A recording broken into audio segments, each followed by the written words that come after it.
வணக்கம்ப்பா. கொழுப்பு கெட்டதுன்னு சொல்கிறாங்க. கெட்டது கிடையாது. உடம்புக்கு கொழுப்பு சத்து தேவை.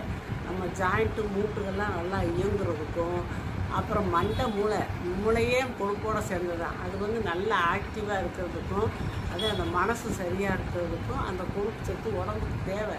அப்படி இருக்கும்போது நீங்கள் நல்ல கொழுப்புகளை சேர்க்கணும். எப்படின்னு நல்ல கொழுப்பு தேங்காய் எண்ணெயில் இருக்குது, செக்கு நல்லெண்ணெயில் இருக்குது, எல்லாம் செக்கில் தயாரிச்சாங்க. நெய் கூட பசுமையெல்லாம் கிடச்சா சேர்த்துக்கலாம்.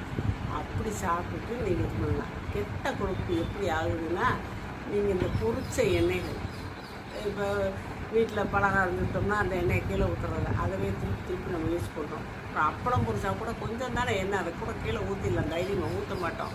இந்த தோசையில் ஊற்ற, தாளிக்க வச்சுக்கிறோம், இப்படிலாம் வைக்கிறதுனால தான் அதெல்லாம் கெட்ட கொழுப்பாக மாறி உடம்புக்கு பல பிரச்சனைகள் ஏற்படுது.